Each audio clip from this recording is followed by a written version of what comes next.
Welcome students, RBSC online classes में स्वागत है आपका। कैसे हैं आप लोग? क्लास 10th का जो आपका रिवाइज सिलेबस है, उस रिवाइज सिलेबस का लास्ट चैप्टर हमने पढ़ लिया है, जो कि है वैश्वीकरण और भारतीय अर्थव्यवस्था। बहुत ही छोटा सा लेकिन बहुत ही इंटरेस्टिंग और मार्किंग वाला चैप्टर है, ध्यान रखना। इससे बहुत ही इंपॉर्टेंट क्वेश्चन आने वाले हैं। तो ये जो चैप्टर है, इस चैप्टर के इंपॉर्टेंट क्वेश्चंस को आज हम देखेंगे कि किस तरह से इसमें से क्वेश्चंस बनते हैं, क्योंकि इंपॉर्टेंट हमें ये जानना होता है कि किसी भी चैप्टर में क्वेश्चंस किस तरह के बन सकते हैं, कैसे क्वेश्चंस आते हैं। तो चलो पढ़ते हैं, ये चैप्टर का लास्ट वीडियो पढ़ते हैं, जो कि है इस चैप्टर के क्वेश्चन आंसर, और चैप्टर है भारतीय अर्थव्यवस्था पर वैश्वीकरण का प्रभाव, या वैश्वीकरण और भारतीय अर्थव्यवस्था ये दोनों एक दूसरे से कैसे रिलेट करते हैं। तो सबसे पहला जो क्वेश्चन है वही यही है कि वैश्वीकरण से आप क्या समझते हैं, अपने शब्दों में स्पष्ट कीजिए। What do you understand by globalization? Explain with your own words. इसको अपने शब्दों में मतलब आप बताइए। यानी कहने का मतलब ये है कि आपको बुक से रट्टा नहीं मारना है, आपको समझ के और उस चीज को एक्सप्लेन करना है। तो क्या है वैश्वीकरण? वैश्वीकरण का अर्थ एक ऐसी व्यवस्था से लिया जाता है। वैश्वीकरण क्या है? एक प्रोसेस है, एक व्यवस्था है, एक अरेंजमेंट है। वैश्वीकरण का अर्थ एक ऐसी व्यवस्था से लिया जाता है जिसमें किसी भी देश की अर्थव्यवस्था को विश्व की अन्य अर्थव्यवस्थाओं से विदेशी व्यापार और विदेशी निवेश द्वारा जोड़ा जाता है। जब ये चैप्टर शुरू किया था तो मैंने आपको कहा था कि वैश्वीकरण का ये जो जिसको हम एस्पेक्ट कह सकते हैं, ये जो पहलू है, ये जो कॉन्सेप्ट है, ये जो विचार है, ये आप अलग अलग हर सब्जेक्ट में अलग अलग तरीके से शो करेंगे। अगर आपने इकोनॉमिक्स में इसको शो करना है तो आप अर्थव्यवस्था को लेंगे। अगर आप हिस्ट्री में इसको शो करेंगे तो आप इसको कल्चर और हिस्टोरिकल जो एक्सचेंज होते हैं उनसे लेंगे। अगर आप ज्योग्राफी में इसको शो कर रहे हैं तो किस तरह से जो हमारी कृषि और हमारे जो आयात निर्यात होते हैं, या फिर इनको कह सकते हैं ट्रांसपोर्टेशन, उसके अकॉर्डिंग शो करेंगे। तो यानी हर सब्जेक्ट के एस्पेक्ट से वैश्वीकरण का अर्थ अलग अलग निकलता है। जब आपसे पूछा ये जा रहा है वैश्वीकरण का ये स्पेसिफिक चैप्टर आपके अर्थशास्त्र में है, आपके इकोनॉमिक्स वाले पार्ट में है, आर्थिक विकास की समझ वाली बुक में है, तो इसका मतलब आपको इसका आंसर भी उसी तरह से देना है कि वैश्वीकरण का अर्थ एक ऐसी व्यवस्था से है जिसमें किसी भी देश की अर्थव्यवस्था को विश्व की अन्य अर्थव्यवस्थाओं से विदेशी व्यापार और विदेशी निवेश द्वारा जोड़ा जाता है। Globalization refers to a system in which the economy of any country is linked with other economies of the world through foreign trade and foreign investment. इनको फॉरेन ट्रेड और फॉरेन इन्वेस्टमेंट द्वारा अलग अलग जो दूसरे देश हैं उनकी इकोनॉमिक्स के साथ लिंक किया जाता है। वैश्वीकरण के कारण आज विश्व में विभिन्न देशों के बीच वस्तुओं, सेवाओं, तकनीक और श्रम, इन सब का आदान प्रदान हो रहा है, लेन देन हो रहा है। इस कार्य में बहुराष्ट्रीय कंपनियां बड़ी महत्वपूर्ण भूमिका निभाती हैं जब वे अपनी इकाइयां संसार के अलग अलग देशों में स्थापित करती हैं। तो due to the globalization today exchange of goods, services, technology and labour is taking place between different countries in the world. Multinational corporations play a very important role in this work when they establish their units in different countries of the world.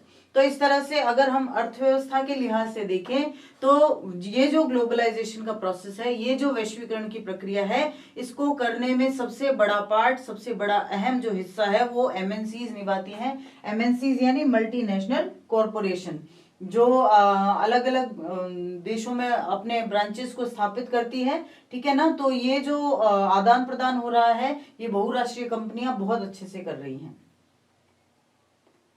Next question है, भारत सरकार द्वारा विदेश व्यापार और विदेशी निवेश पर अवरोधक या जो ट्रेड बैरियर्स हैं उनको लगाने के क्या कारण थे? अब इन अवरोधकों को सरकार क्यों हटाना चाह रही है? देखो, दो क्वेश्चन है, और अगर ये क्वेश्चन आएगा तो डेफिनेटली जो आपके बड़े वाले क्वेश्चन हैं, जो लॉन्ग आंसर टाइप आएंगे 3 या 4 मार्क्स वाले, उनमें ये कंसिस्ट किया जाएगा। ठीक है ना? 3 या 4 मार्क्स वाले क्वेश्चंस के लिए बहुत इंपॉर्टेंट क्वेश्चन है। आप चाहें तो टिक लगा लीजिए कि या तो ये अगर 2 मार्क्स में आएगा तो 2 मार्क्स में तो सिर्फ ये सवाल पूछा जा सकता है, या फिर ये नीचे वाला सवाल पूछा जा सकता है। लेकिन 4 मार्क्स में आएगा तो ये दोनों ही सवाल एक्यूमुलेटिवली अब से पूछे जा सकते हैं। ठीक है ना? तो आपको अकॉर्डिंगली उसको लर्न करना है कि सबसे पहले तो हमें ये बताना है कि भारत सरकार द्वारा विदेशी व्यापार एवं विदेशी निवेश पर अवरोधक सॉरी क्यों लगाए गए थे, क्या कारण थे उसके, ठीक है ना। तो स्वतंत्रता के बाद भारत सरकार ने विदेशी व्यापार और विदेशी निवेश पर प्रतिबंध लगा रखा था। क्यों लगा रखा था? विदेशी प्रतिस्पर्धा से देश के उत्पादकों को संरक्षण प्रदान करने के लिए इसे अनिवार्य माना गया।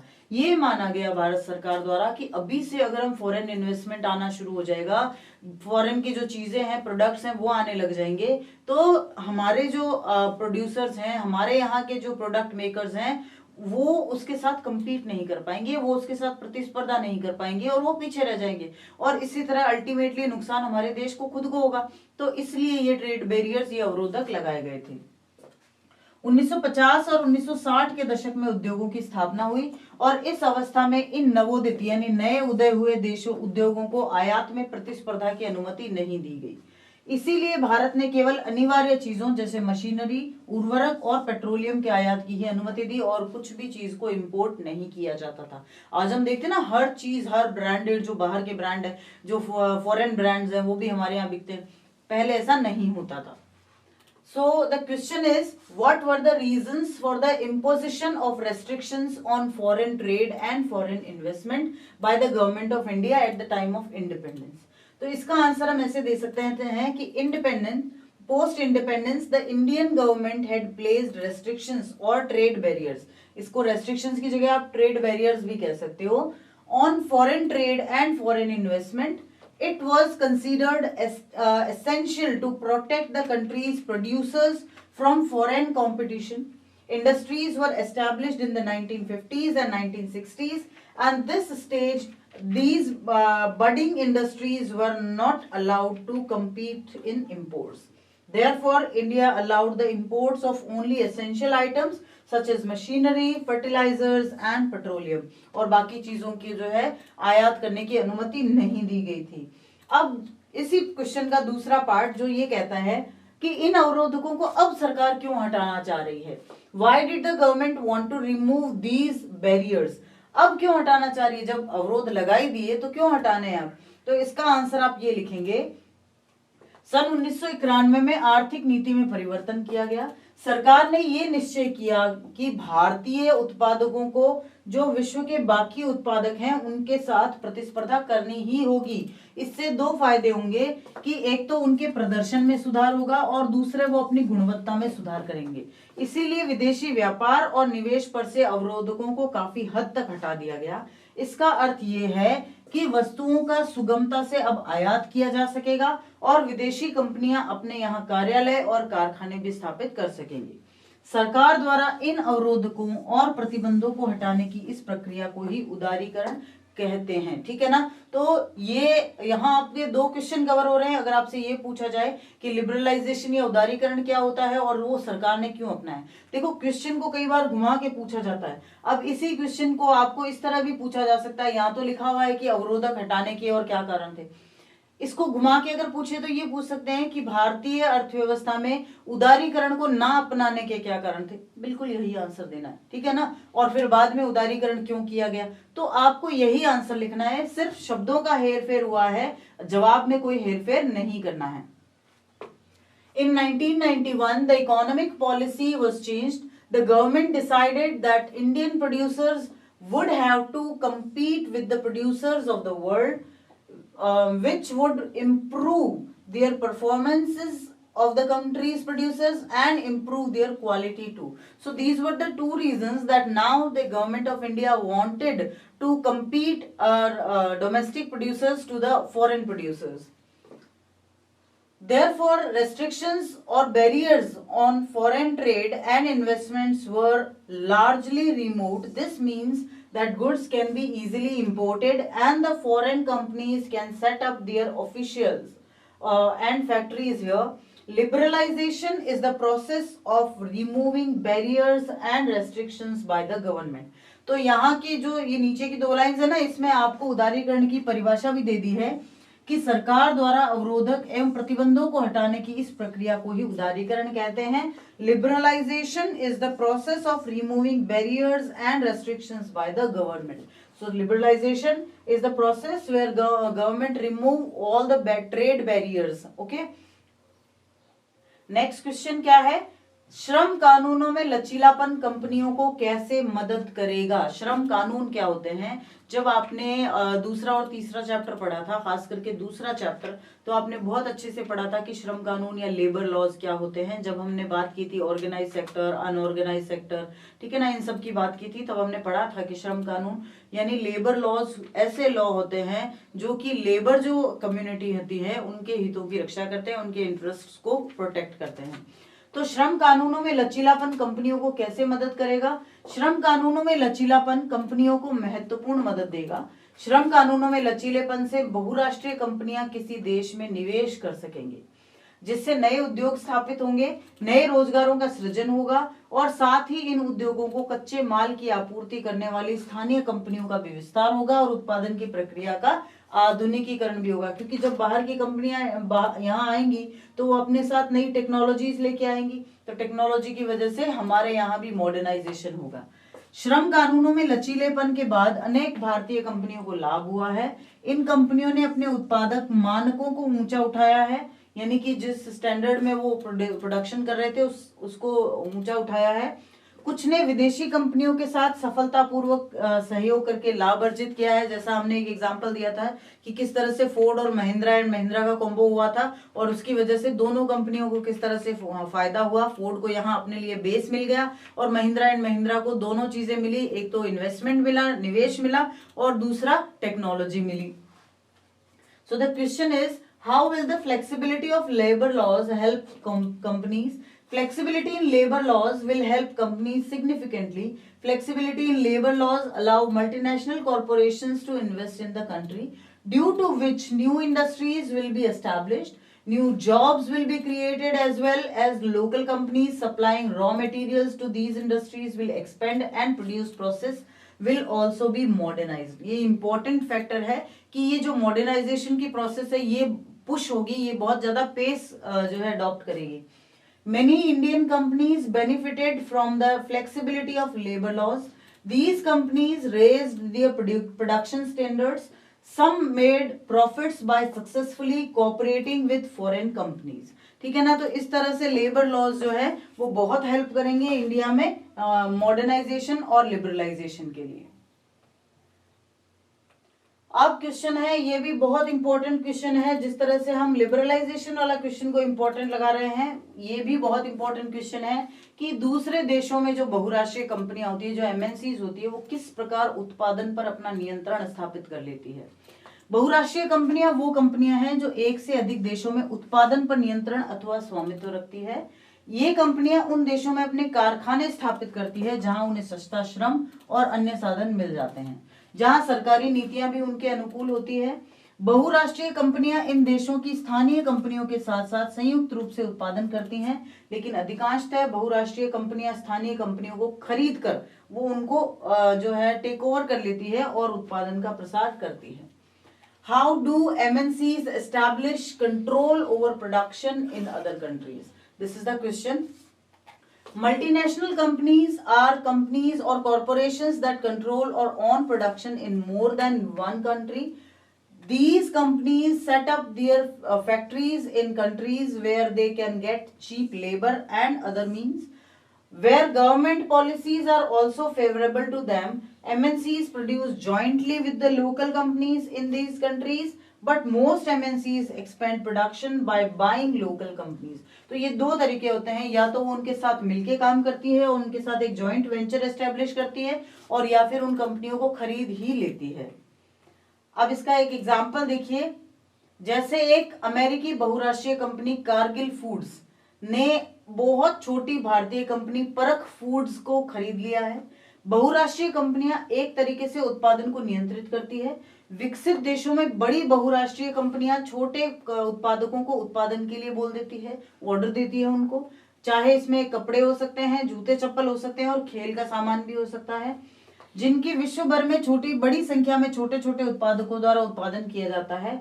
अब बहुराष्ट्रीय कंपनियां क्या करती है, इनकी आपूर्ति अपने ब्रांड नाम से जो है ग्राहकों को करती है। तो इस प्रकार वो ठप्पा जो है उस ब्रांड का, उस कंपनी का लग जाता है, लेकिन उसका प्रोडक्शन जो है उस कंट्री की छोटी छोटी कंपनीज मिलके करती हैं। For example, an American multinational company Kargil foods had bought a very small Indian company, Parak Foods. MNC control production in another way. In developed countries, large multinational companies order production to smaller producers. Textile, footwear, and sporting goods are industries that are produced by a large number of small producers around the world. These are supplied to multinational corporations who sell it to customers under their own brand name. तो ये उनका एक strategy होती है, ये उनका एक तरीका होता है कि किस तरह से उनको प्रोडक्शन खुद से ना करना पड़े और उनके ब्रांड वैल्यू भी बढ़ती रहे। इसका फायदा ये होता है कि जो छोटे प्रोड्यूसर्स होते हैं उनको भी गुणवत्ता का, क्वालिटी का पूरा ध्यान रखना होता है और जो ग्राहक होते हैं उनको भी अच्छी क्वालिटी की चीजें मिलती है। नेक्स्ट क्वेश्चन है कि विकसित देश विकासशील देशों से उनके व्यापार और निवेश का उदारीकरण क्यों चाहते हैं? क्यों भाई, अपना अपने अपने खुश है तो उसको खुश रहने दो, क्यों आपको लिबरलाइजेशन करवाना है? क्या आप मानते हैं कि विकासशील देशों को भी बदले में ऐसी कोई मांग करनी चाहिए? क्यों विकसित देश जो है ज्यादा से ज्यादा उदारीकरण के लिए फोर्स करते हैं? Why developed countries want developing countries to liberalize their trade and investment? Do you believe that developing countries should also make such demands in return? क्या है ये प्रोसीजर और क्यों वो इस तरह से चाहते हैं, क्यों उनकी ये डिमांड्स आती हैं? इसका उत्तर ये है कि विकसित देश विकासशील देशों से उनके व्यापार और निवेश का उदारीकरण करना चाहते हैं।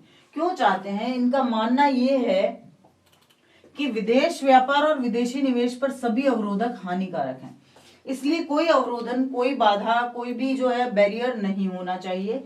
देशों के बीच मुक्त व्यापार होना चाहिए। विश्व के सभी देशों को अपनी नीतियां उदार बनानी चाहिए। इसके लिए विकसित देशों की पहल पर क्या बनाया गया? विश्व व्यापार संगठन का निर्माण किया गया, जो अंतरराष्ट्रीय व्यापार से संबंधित नियम लागू करता है। विश्व व्यापार संगठन के नियमों के कारण विकासशील देश जो है व्यापार अवरोधकों को हटाने के लिए विवश हुए हैं, जबकि विकसित देशों ने तो अनुचित ढंग से अपने व्यापार अवरोधकों को बरकरार रखा है। मतलब वो सारे बैरियर्स अपने यहाँ तो लगा के रखते हैं, लेकिन वो विकासशील देशों को इसके लिए बाध्य करते हैं कि वो सारे ट्रेड बैरियर्स हटा लें। Developed countries want developing countries to liberalize their trade and investment. They believe that all barriers of foreign trade and foreign investment are harmful. So there should be no blockage. There should be free trade between countries. All the countries of the world should liberalize their policies. For this, the World Trade Organization was created on the initiative of developed countries, which enforced rule related to international trade and remove trade barriers due to WTO rules, while developed countries have unfairly maintained trade barriers. तो ये सबसे गलत बात हुई है कि developed विकसित देश जो है वो अपने ट्रेड बैरियर्स तो बरकरार रखते हैं, लेकिन विकासशील देशों को बरकरार नहीं रखने देते। अगला क्वेश्चन है, वैश्वीकरण का प्रभाव एक समान नहीं रहा है। ये जो आपके नॉलेज बेस्ड क्वेश्चन होते हैं ना, उनमें जरूर आएगा कि किस तरह से आपने कॉम्प्रहेंस किया, इस चैप्टर को समझा है, कि इस कथन की व्याख्या कीजिए। The impact of globalization has not been uniform, explain this statement. तो वैश्वीकरण का प्रभाव एक समान नहीं रहा है, ये सच बात है, क्योंकि वैश्वीकरण के कारण केवल विकसित देशों को ही लाभ हुआ है, विकासशील देशों को उतना लाभ नहीं हुआ है। विकासशील देश केवल उद्योग स्थापित करने और सस्ता श्रम प्राप्त करने का एक स्रोत है, सिर्फ एक जरिया है, और संपूर्ण लाभ विकसित देशों द्वारा अर्जित कर लिया जाता है। अपना सारा प्रॉफिट वो अपने देश में ले जाते हैं।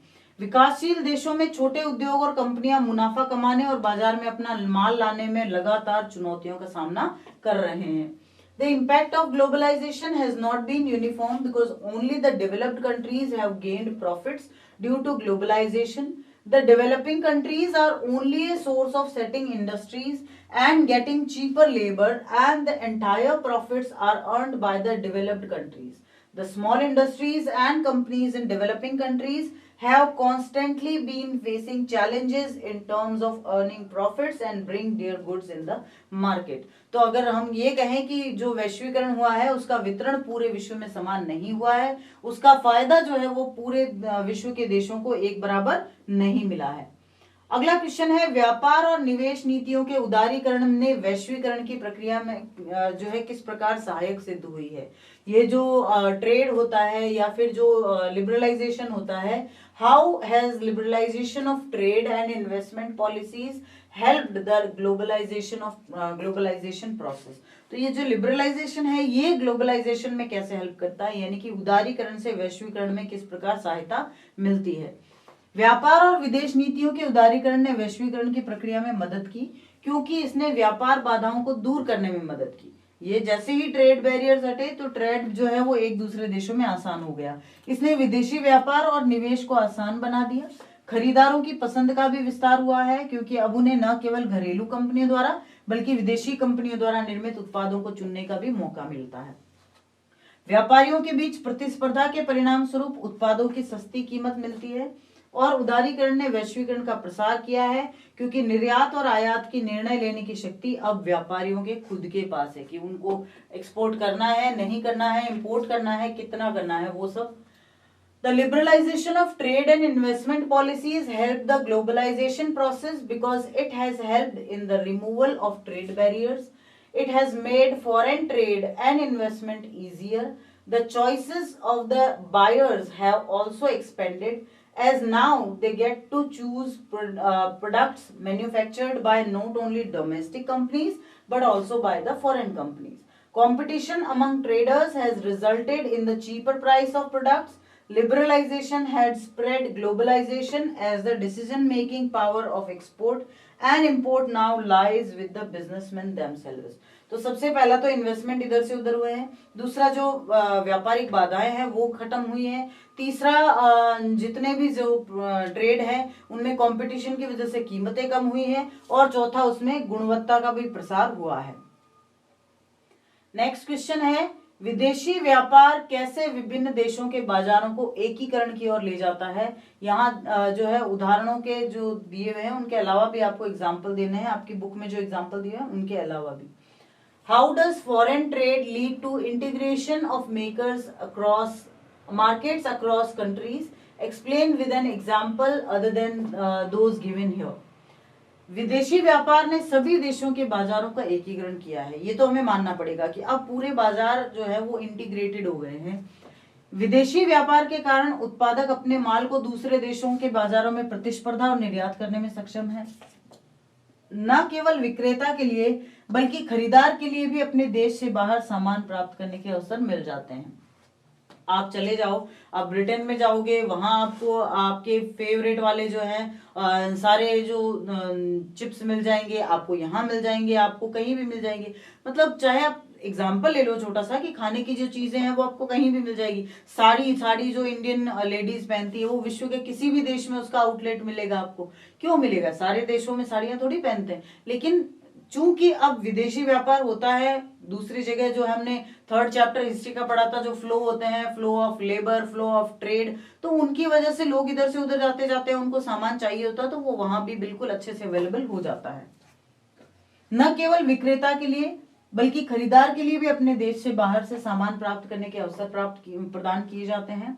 उनकी पसंद का विस्तार हुआ है, क्योंकि अब उन्हें न केवल घरेलू कंपनियों द्वारा बल्कि विदेशी कंपनियों द्वारा निर्मित उत्पादों को भी चुनने का मौका मिलता है। Foreign trade has led to the integration of markets across the countries. Because of foreign trade, the producers are now able to compete and export their goods to the markets of other countries. Opportunities are provided not just for the seller but also for the buyers to get goods outside their own countries. Their choices have expanded, as now they get to choose products manufactured by not only domestic companies but also by the foreign companies. अब इसी बाजार की प्रतिस्पर्धा के कारण वस्तुओं की कीमत में भी कमी आई है। तो सबसे पहले तो चॉइसेस ज्यादा हो गई है, दूसरी वस्तुओं की कीमत में कमी आई है। विभिन्न देशों के निर्माता अब न केवल अपने देश के प्रतिस्पर्धियों के साथ बल्कि दुनिया भर में प्रतिस्पर्धा करने में सक्षम है। भारतीय बाजार आज भारत में बने सामानों से नहीं बल्कि दुनिया भर के सामानों से सस्ती कीमत पर भरा हुआ है। The prices of their goods has decreased because of the competition in the market. Producers from different countries are now able to compete not just with the competitors in their own country, but with across the world. The Indian market today is not flooded with goods made in India, but goods from all across the world at an affordable prices. इसके बाद का question है बहुत बहुत simple लेकिन बहुत important question है कि भविष्य में वैश्वीकरण जारी रहेगा क्या आप सोच सकते हैं कि आज से 20 साल बाद दुनिया कैसी होगी? ठीक है ना, आपको अपने रीजन देना है इसका. Globalisation will continue in the future. Can you imagine what the world would be like 20 years from now? So अपने इसका रीजन भी आपको देना है. तो इसका आंसर ये हो सकता है कि हाँ, वैश्वीकरण भविष्य में भी जारी रहेगा. अब से 20 वर्ष बाद माल का उत्पादन बहुत ज्यादा स्किलफुल कुशल हो जाएगा. बाजार में कंपटीशन यानी प्रतिस्पर्धा और ज्यादा बढ़ेगी. हर क्षेत्र में उन्नति स्पष्ट रूप से होगी और उत्पादित वस्तुओं की गुणवत्ता यानी क्वालिटी और मात्रा यानी क्वांटिटी में भी वृद्धि होगी. छोटे उद्योग और उद्यमी बढ़ेंगे क्योंकि उन्हें और अधिक अवसर प्रदान किए जाएंगे. जो नए नए एस्टैब्लिश करते हैं ना उनको. Globalization will continue in the future as well. 20 years from now, the production of goods will be more efficient. Competition in the market will increase. Advancement in every field be evident, and the quality and quantity of goods produced will be increased. Small industries and entrepreneurs will increase as more opportunities will be provided to them. So these can be the answer. इसके बाद थोड़े बहुत जो है छोटे छोटे concepts है वो क्लियर कर लेते हैं. सबसे इंपॉर्टेंट कॉन्सेप्ट है बहुराष्ट्रीय निगम या एमएनसी क्या होते हैं. व्हाट आर मल्टीनेशनल कॉर्पोरेशंस या एमएनसी. तो एमएनसी आपसे पूछा जाए तो आप क्या लिखेंगे उसका stand for will be multinational corporations. एक बहुराष्ट्रीय निगम एक ऐसी कंपनी है जो एक से अधिक देशों में उत्पादन का स्वामित्व या नियंत्रण करती है. वस्तुओं और सेवाओं का उत्पादन विश्व स्तर पर किया जाता है और उत्पादन प्रक्रिया छोटे भागों में विभाजित और पूरी दुनिया में फैली हुई होती है. A multinational corporation is a company that owns or controls production in more than one nation. The goods and services are produced globally. The production process is divided into the small parts and spread out across the globe. उसके बाद में समझाइए निवेश क्या है. What is investment. Explain कीजिए कि investment क्या होता है, निवेश क्या होता है. ये बहुत इंपॉर्टेंट है, ध्यान रखना. 1 नंबर के जो क्वेश्चंस आते हैं उनमें इस तरह का जो फैक्चुअल क्वेश्चन है वो ही आएगा. निवेश एक कारखाने, मशीन, भूमि, भवन, ये जो भौतिक संपत्तियां होती है या शेयर जो मौद्रिक संपत्तियां होती है उनके रूप में संबंधित उद्यमों के लाभ बनाने या साझा करने के उद्देश्य से संपत्ति की जो खरीद की जाती है उसको कहते हैं. Investment is buying of an asset in the form of a factory, a machine, a land, building, etc., which can be called as physical assets, or shares, which can be called monetary assets, for the purpose of making or sharing profits of the enterprises concerned. Next question. किस वर्ष भारत सरकार ने विदेशी व्यापार और निवेश बाधाओं पर छूट दूर करने का निर्णय लिया था? In which year did the government decided to remove barriers on foreign trade and investment in India? तो इसका सीधा सा आंसर होगा 1991 में. 1991 में, ठीक है ना. 1991 में इंडिया की गवर्नमेंट ने डिसाइड किया था कि हम लिबरलाइजेशन की प्रोसेस को एक्सेप्ट करेंगे. आयात पर कर को व्यापार बाधा क्यों कहा जाता है? Why is tax on imports known as trade barrier? सीधा आपसे ये पूछा जाए ट्रेड बैरियर क्या है तो आप लिख सकते हैं कि आयात पर कर को ट्रेड बैरियर कहते हैं. क्यों इसको ट्रेड बैरियर या व्यापार बाधा कहा जाता है? और आयात पर कर को व्यापार बाधा के रूप में जाना जाता है क्योंकि इससे आयातित वस्तुओं की कीमत इसलिए बढ़ जाती है क्योंकि प्रतिबंध लगा दिए गए हैं. ठीक है ना. Tax on imports is known as a trade barrier because it increases the prices of imported commodities. It is called a barrier because some restrictions has been set up. इसीलिए इसको बैरियर कहते हैं, अवरोध कहते हैं, क्योंकि अवरोध का मतलब ही होता है कि कुछ रुकावट जो है डाल दी जाए. तो इसके साथ ही ये चैप्टर भी यहाँ एंड होता है और आपका जो रिड्यूस सिलेबस है वो हमने कंप्लीट कर लिया है. एक आपके टॉपिक बच रहा है जिसको आप कंफ्यूज भी हो, जिसको हम मैप कहते हैं, या जो मानचित्र जो आपका फिल करना आता है, जो हिस्ट्री में से भी आएगा और ज्योग्राफी में से भी आएगा। तो जल्दी ही मिलेंगे अगले वीडियो में, जहां हम डिस्कस करेंगे मैप्स के बारे में और आपके जो भी इंपॉर्टेंट क्वेश्चंस हैं उनके बारे में भी। बने रहिए हमारे साथ, पढ़ते रहिए just to get your marks on a high pitch. Okay, जल्दी ही मिलेंगे अगले वीडियो में, तब तक के लिए थैंक यू।